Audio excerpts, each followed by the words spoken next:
Roman Reigns confronts injured Seth Rollins just weeks before WWE SummerSlam 2025. The Tribal Chief has spoken, and it might change everything heading into SummerSlam. In this exclusive backstage moment, Roman Reigns confronts Seth Rollins following his shocking injury at WWE Saturday Night's main event. With questions swirling about Rollins' status for SummerSlam 2025, Roman doesn't hold back. Is this sympathy, or a strategic mind game before war breaks out on the biggest stage of the summer? Expect raw emotion, tense drama, and a glimpse into the power dynamics that could shape the main event picture heading into SummerSlam. It wasn't supposed to end like this. Not for Seth Rollins. Not just weeks away from the biggest match of his career. Not from a stretcher, not under hospital lights, not while Roman Reigns, the man he once called brother, returned to the top of WWE in silence. For a company built on chaos and noise, what happened in that quiet hospital room days before SummerSlam shook the very bones of WWE's power structure? Because for the first time in a decade, Roman Reigns and Seth Rollins weren't standing in a ring. They weren't trading barbs on microphones or clashing under the lights. They were face-to-face, no cameras, no crowd. Just truth. And what Roman said would change everything. The injury itself was brutal. A routine landing gone wrong during a tag match on WWE Saturday Night's main event left Seth Rollins clutching his knee in agony. At first, the crowd thought it was a setup for a shocking SummerSlam storyline. But when the referee threw up the dreaded X sign, and medics rushed the ring, reality settled in. Seth Rollins had torn multiple ligaments in his right knee. The architect was down. And the biggest match of the year, Roman Reigns vs. Seth Rollins for the undisputed WWE Championship, was suddenly in question. WWE officials scrambled behind the scenes. Booking meetings turned into crisis calls. SummerSlam was supposed to be the end of an era, or the start of a new one. Instead, it now teetered on the edge of cancellation. But for Roman Reigns, this wasn't just about main events or marketing. For him, the moment was far more personal. Roman had been absent. After WrestleMania, he vanished, no press, no appearances, no promos. While Seth carried the company through spring and early summer, defending titles and leading Raw with Paul Heyman at his side, Roman's silence said everything. He was watching. Waiting. And when the announcement came that Seth Rollins was out of SummerSlam, the silence grew heavier. That's why what happened next stunned everyone backstage. Because Roman didn't stay hidden. He didn't send a tweet or a statement. He got on a private flight, arrived unannounced, and walked straight into the private rehabilitation facility. Seth Rollins had been moved to just 48 hours after surgery, according to one senior WWE executive. Nobody, not Triple H, not Heyman, not even Becky Lynch, was told Roman was coming. The hallway security footage, later leaked internally but never made public, showed Roman dressed in all black, hood up, no entourage. Just one man walking through cold, sterile halls with a purpose nobody understood, until he reached the door. Room 14B. Seth Rollins, those close to the situation say Roman didn't knock. He just opened the door slowly and stepped inside. Seth was lying in bed, fur still in his arm, leg braced and elevated, pale but conscious. At first, he didn't speak. Neither of them did. For nearly 30 seconds, they just stared at each other, two men who had once bled together, torn each other down, and rebuilt their legacies in opposite corners of the same empire. And then, Roman spoke. "I didn't come to check on you," he said, voice low. "I came to tell you, I'm not waiting." The words hit like a steel chair. This wasn't a pep talk. This wasn't a brother visiting a fallen friend. This was a warning. A declaration. Roman Reigns had stayed silent long enough, and Seth's injury had cracked open a door he never planned to walk through again. Now, with Seth down, Roman saw clarity. Power. And above all, time. Seth, stunned, didn't reply at first. But those present in the room, two staffers, one physical therapist, and a neutral representative from WWE Legal, recalled his face going pale. His breathing changed. And then came the defiance. You waited till I couldn't walk, Seth said, voice rasping from painkillers and exhaustion. That's the kind of tribal chief you are now? Roman didn't blink. He stepped closer, took a breath, and said, I've always been that guy. The difference is, now I don't have to pretend otherwise. The moment hung in the air like smoke after an explosion.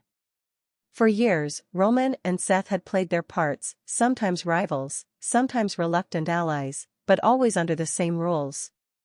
Titles. Storylines. Appearances. Now, all that was gone.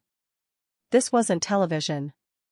This was raw, unfiltered history rewriting itself in real time, and yet, behind the cold words, something else lingered: regret. Not in what was said, but in how far they drifted. Because despite the pain, the betrayal, the matches, and the mic shots, there was something neither man had ever truly admitted. They missed the bond. The Shield wasn't just a faction. It was a brotherhood. And Roman, in his own way, was mourning it, not with tears, but with tension. WWE insiders say the conversation lasted just under 4 minutes. No security was called. No other wrestlers were allowed in. And when Roman left, he didn't look back. But he didn't storm out either. He paused at the door, turned once more, and said something that no one in the room has been willing to repeat on record. But what we do know, from multiple sources close to both camps, is that after Roman left, Seth broke down. Not in anger. Not in fear. But in frustration. Because this wasn't just about his knee. This was about everything Roman represented. Power. Control. Legacy. And now, unfinished business. In the days that followed, WWE programming didn't mention the meeting. Roman was still missing on air. Seth's injury update was framed as tragic but hopeful. SummerSlam match graphics were quietly removed. But behind the curtain, the writing team, producers, and high-level creatives were on fire. Because what they now had wasn't just a health crisis. They had a story. A war was coming, not in the ring, not yet. But in the hearts of the WWE universe. Roman Reigns wasn't just returning. He was reclaiming. And Seth Rollins? He was now more than a fallen champion. He was a symbol. Of defiance. Of broken loyalty. Of a house divided, and that left WWE with a question that no executive wanted to answer. What happens when your main event is no longer about a title, but about a reckoning? In the wake of Roman's visit, Paul Heyman reportedly reached out to Seth's camp. The message wasn't public. It wasn't even official. But according to someone within Seth's medical team, Heyman said this: the tribal chief is moving forward. With or without you. Make your choice. It was brutal. But it was also the most Heyman-esque thing possible, a message wrapped in business, delivered with venom, and aimed to spark a fire. But the truth was, Seth couldn't make a choice. Not yet. His leg was immobilized. His rehab plan was measured in months, not weeks. And Roman knew that, which is why Roman's return wasn't televised. Why his message wasn't recorded.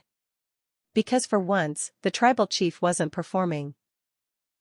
He was planting a flag in the ashes of an empire he once ruled, making it clear, SummerSlam was no longer a stage.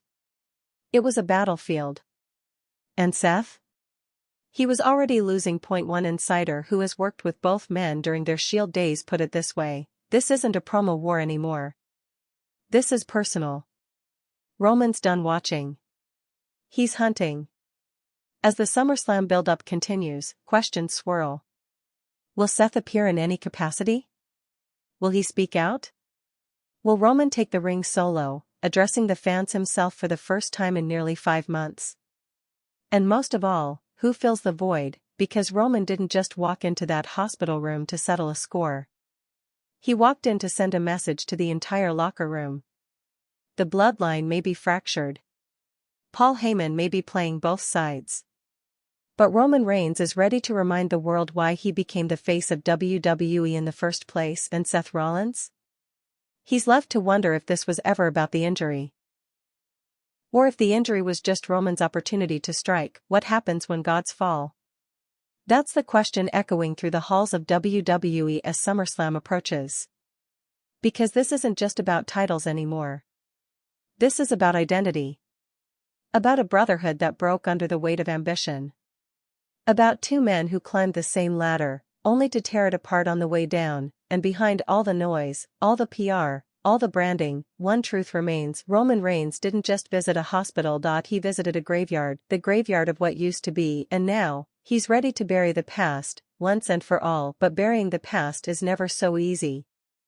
Especially when that past knows how to fight back. In the hours after Roman Reigns left Seth Rollins' hospital room, WWE cameras rolled on without ever acknowledging what had just occurred. Monday Night Raw opened with a recap of Rollins' injury, a pre-recorded statement from Triple H praising Seth's resilience, and vague assurances that plans are being evaluated for SummerSlam. But backstage, the energy had shifted. There was tension in every conversation. Superstars whispered about the Roman visit. Staff who had been in the hallway that day avoided eye contact. And even those closest to Rollins weren't sure what to believe anymore. One writer described the mood as post-nuclear. Not because of what was said, but because of what was implied. Roman's return wasn't just a headline. It was a power move. And the message it sent was terrifyingly clear: no one is safe from replacement. Not even Seth Rollins. The truth is, WWE was already preparing contingencies. Internally, two separate creative paths had been outlined for SummerSlam. One assumed Seth would recover enough to appear in some limited role, perhaps ringside commentary or a symbolic face-off. The other? It was darker. It leaned into Seth's silence. Into his vulnerability. Into Roman's looming dominance. A segment was even storyboarded: Roman standing in the ring alone, holding a replica of Seth's ring gear, mocking the idea that Seth ever truly led this company in his absence. But that segment never aired. Not yet. Because something unexpected happened. Seth spoke, not publicly. Not on Twitter. Not in a WWE promo, but in a private voicemail to Paul Heyman. According to a reliable WWE production source, the voicemail lasted under 30 seconds. But it was enough to send shockwaves up the chain of command. Seth's words were sharp, calculated, and haunting. Tell Roman I don't need legs to take everything from him. Tell him SummerSlam doesn't belong to the fittest. It belongs to the most dangerous. The voicemail was leaked internally. It was played during a closed-door meeting between WWE's executive creative team, marketing, and legal advisors. Some advocated using it as an audio teaser for SummerSlam. Others urged caution. But one person in the room, Triple H, reportedly leaned back in his chair, smiled faintly, and said, "Now we've got ourselves a main event." Because what Seth Rollins did in those few sentences wasn't just call out Roman. He shifted the battlefield. He made it psychological. He reminded everyone that Roman Reigns wasn't invincible, he was vulnerable. Vulnerable to the one thing Roman has always feared: not defeat, but being outshined by someone who never needed the crown to begin with. From the moment Seth Rollins first turned on the Shield, he's lived with the dual burden of betrayal and brilliance. He broke the brotherhood, but he also became the architect of his own legend. While Roman rose through dominance, Seth rose through resilience. While Roman demanded loyalty, Seth earned admiration. And now, in the face of injury, that admiration has turned into something far more powerful: myth. Because when a man fights on one leg, you don't question his courage. You question the man who struck while he was down. That's the corner Roman now finds himself in. His visit was supposed to reassert dominance. To shift the spotlight back. But in doing so, he may have reignited the one rivalry that refuses to die. The one war even he can't win cleanly. And now, the question becomes, what is Roman afraid of? Sources close to WWE creative say the internal discussions are no longer about who headlines SummerSlam, but what story defines the company going forward. Because Roman versus Seth isn't just a match. It's an ideology. Two versions of leadership. Two faces of WWE legacy. one, grounded in heritage and hierarchy.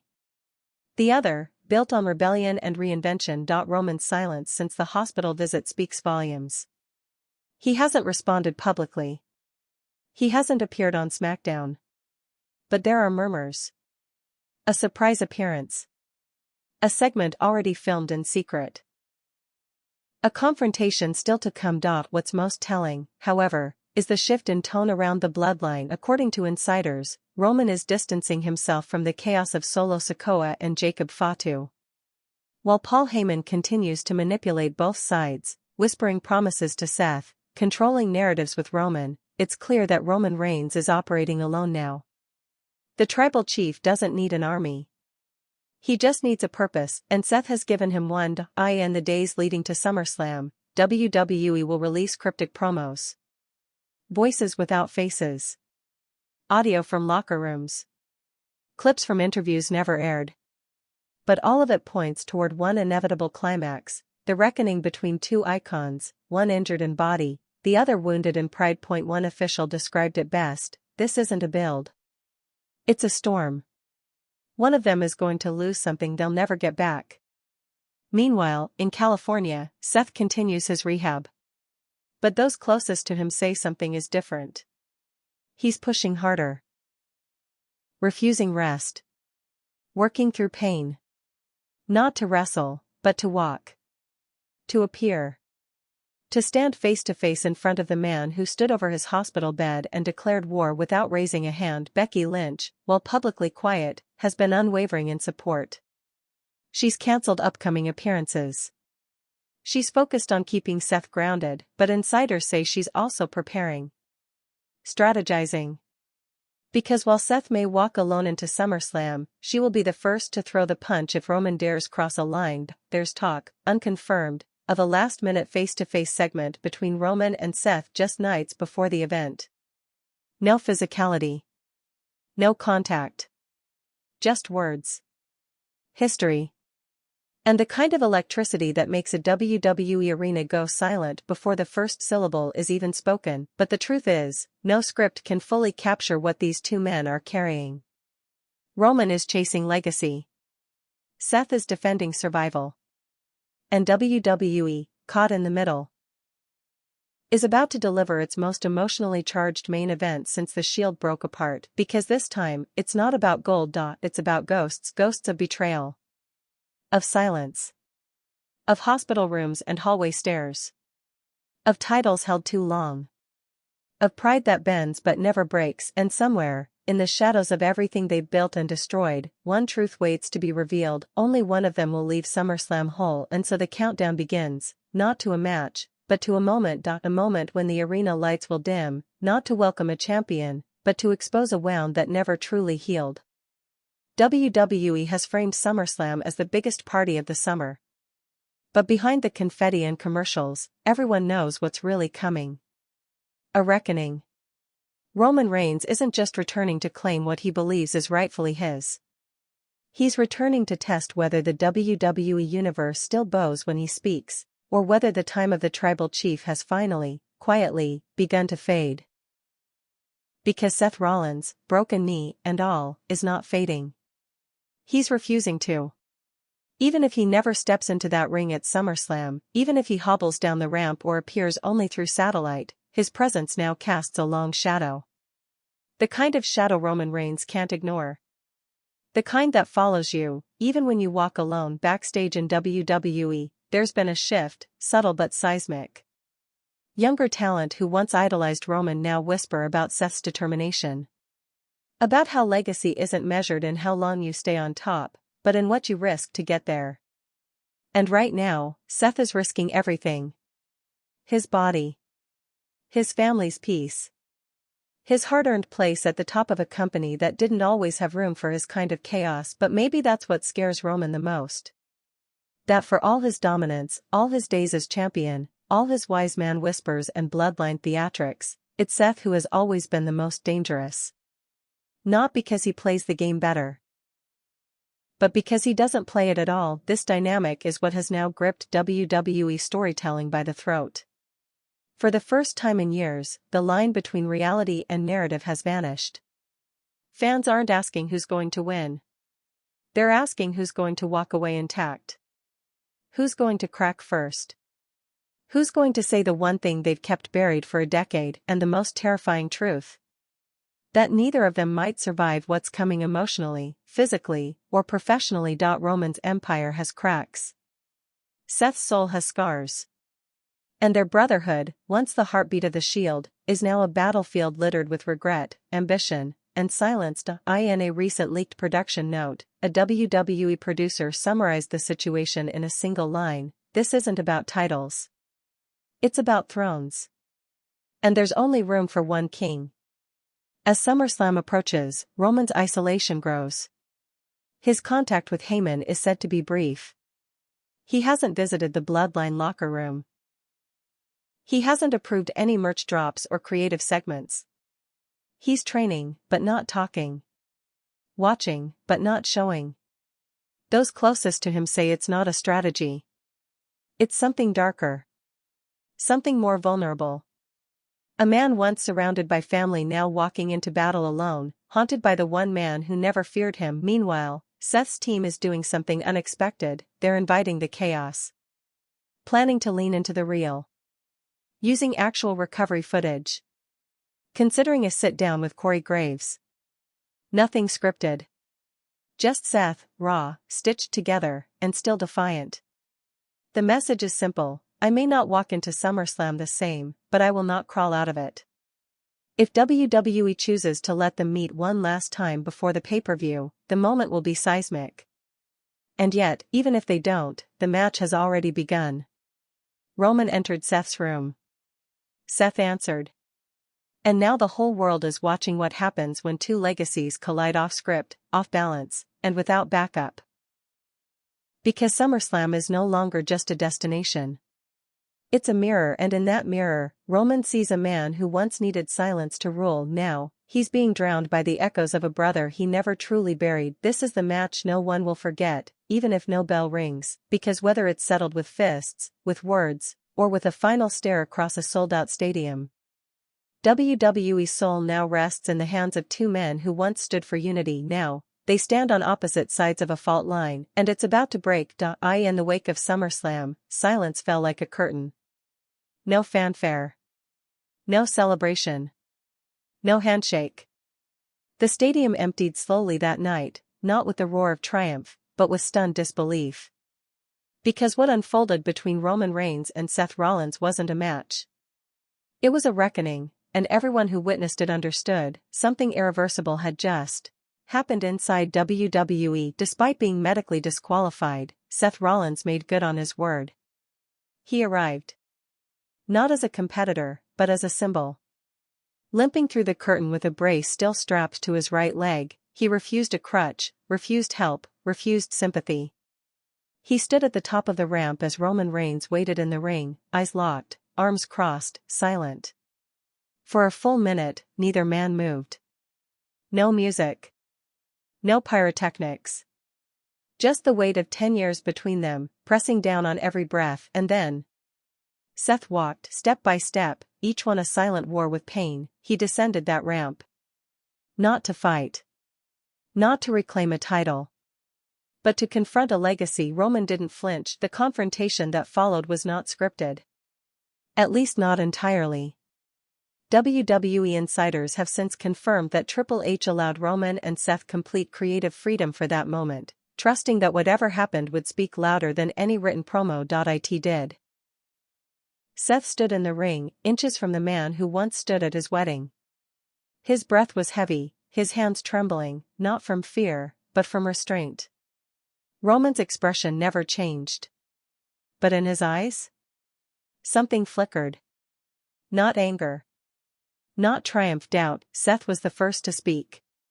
Just 6 words: "You waited until I was broken." Roman, for the first time in years, didn't have a comeback. What followed wasn't a fight. It was a confession, raw, layered, devastating. Roman spoke quietly, microphone resting at his side, his voice cracking just enough to betray the years of buried tension. "I didn't come for your title. I came for your silence." The crowd, already breathless, erupted into stunned silence. Because what Roman admitted in that moment was more than personal. It was political. It was poetic. For years, he ruled WWE with dominance and detachment, while Seth carried its spirit, its risks, and its chaos. And now, faced with the man who refused to stay down, even in injury, Roman's throne felt suddenly smaller, but Seth didn't let him off the hook. He leaned in, voice strained but sharp. "You came to bury me. But you dug your own grave." With that, he dropped the mic and turned his back on Roman, an act that not only broke every wrestling rule, but shattered whatever illusion of power Roman had left, because Roman didn't attack. He didn't speak. He just watched. As Seth, broken but unbeaten, walked back up that ramp and disappeared into the shadows, and the tribal chief? He stood alone in the ring. Not victorious. Not defiant. Just, still. For the rest of the night, WWE didn't mention it. The broadcast faded to black. No replays. No commentary. Just silence. But social media didn't stay silent for long. Within minutes, clips of the moment exploded across the internet. Hashtags like #BrokenButUnbeaten, #TribalReckoning, and #Roman vs. Seth trended globally. Fans didn't see a match. They saw a funeral. Not of a man, but of an era. Because after that night, the illusion of Roman's invincibility was gone. In the days following SummerSlam, WWE officials confirmed what many had suspected: Seth Rollins was months away from physical return. No matches. No appearances. But he had already changed the narrative. He didn't need a ring. He didn't need a match. He just needed the moment. And in claiming it, he shifted the tectonic plates of WWE's future. Roman Reigns, meanwhile, vanished once again. This time, the silence was different. It wasn't the silence of strategy. It was the silence of reflection. Of legacy. Of doubt. Paul Heyman, when approached by backstage interviewers, simply responded, "The tribal chief saw a ghost." And that ghost didn't flinch. Reports indicate Roman has entered what WWE is calling an unannounced hiatus. Not injury-related. Not storyline-driven. Just absence. Whether that absence is part of a larger arc or a genuine pause remains to be seen. But one thing is clear. Seth Rollins has redefined what it means to fight. Even in pain. Even in exile. Even when the world counts you out. And now, the WWE Universe waits, because when Seth heals, when he steps into that ring again, he won't be chasing Roman. Roman will be waiting for him. Not as the tribal chief, but as the man who met a broken brother face to face, tried to end him, and failed, and in that failure, something terrifying was born. A new Seth Rollins. One who knows exactly who he is, and one who knows Roman Reigns can no longer say the same. This story isn't over. It's only just begun.